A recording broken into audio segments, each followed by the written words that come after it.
जल्लाना सैयदना व मौलाना मोहम्मद सल्लल्लाहु अलैहि वसल्लम वाहलहू।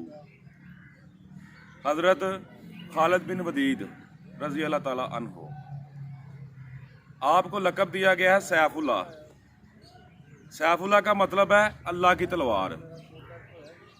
हज़रत खालिद बिन वलीद कई जंगें लड़ी और आपके बारे में मशहूर है कि किसी जंग में भी खालिद ने अपना बढ़ाया हुआ कदम दफा के लिए भी वापस नहीं वो मुड़े।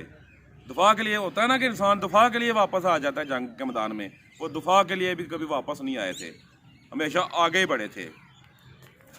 हज़रत खालिद बिन वलीद का दरबार जो है ना, वो मज़ार वो शाम में है। उनके मज़ार शरीफ के ऊपर एक जो है ना शेर लिखा हुआ है कि आगे बढ़ना इज़्ज़त है और बुज़ली तुम्हें तुम्हारी मौत से नहीं बचा सकती। हमेशा आगे बढ़ना ही इज़्ज़त है।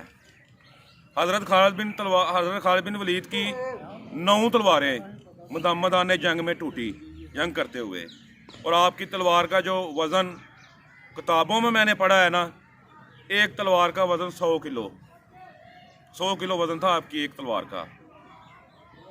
हज़रत खालिद बिन वलीद एक जंग के मैदान में गए तो उधर जो है ना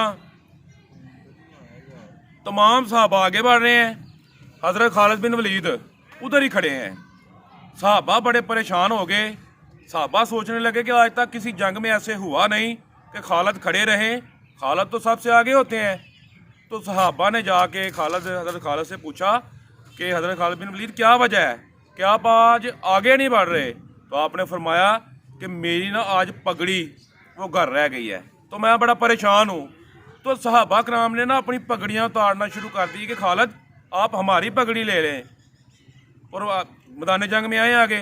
फरमाया नहीं, तुम्हें नहीं पता कि जो मेरी पगड़ी है ना, मेरी पगड़ी के अंदर मैंने अपनी पगड़ी के अंदर खालिद ने इतनी जंगें लड़ी, वो जो मेरी पगड़ी है उस पगड़ी के अंदर मैंने सरकार हज़रत मोहम्मद सल्लल्लाहु अलैहि वसल्लम उनका बाल मुबारक उस पगड़ी के अंदर मैंने रखा हुआ है, सिलाई किया हुआ है।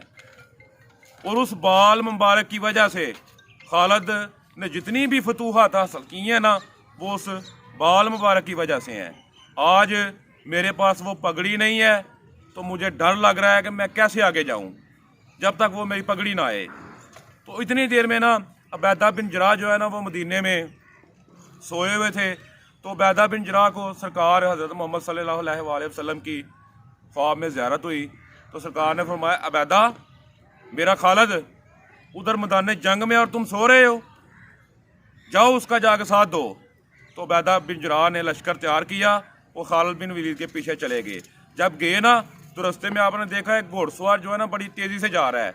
तो अबैदा बिन जराह ने देखा कि अबैदा बिन जराह ने कहा कि आप देखें कि ये कौन है। तो इतने में वो घोड़े वाला जो है ना, वो जल्दी से हज़रत खालिद बिन वलीद के पास पहुंच गया। जब पास पहुंचा ना तो वो नीचे उतर कर उन्होंने जब पगड़ी दी ना, तो हज़रत खालिद बिन वलीद की बीवी थी वो। उन्होंने कहा, मुझे पता है कि आप मैदान जंग में ये पगड़ी लेके जाते हो और इस पगड़ी में सरकार का बाल मुबारक है, मैं आपकी पगड़ी ये लेके आई हूँ। ठीक है। हज़रत खालिद बिन वो खालिद हैं कि कहते हैं कि मेरे जिस्म का, मैंने इतनी जंगों में हिस्सा लिया, मेरे जिस्म का कोई ऐसा हिस्सा नहीं जो सालम बचा हो। मेरे जिस्म के हर हिस्से पे तीर, नेज़े और तलवार से जख्म है। लेकिन खालिद अगर मौत आनी होती ना, तीर तलवार गोली या, तो खालिद कब का मर जाता। खालिद के जिस्म के हर हिस्से पे तीर और तलवार लगा, लेकिन खालिद को मौत नहीं आई। खालिद जब मरा, जब मौत आई तो तभी मौत मरे और बिस्तर पे मरे। तो कहते हैं मेरी ख्वाहिश थी कि मैं मैदान जंग में शहीद होता, लेकिन मैंने इतनी जंगें लड़ी, लेकिन अब मेरी किस्मत में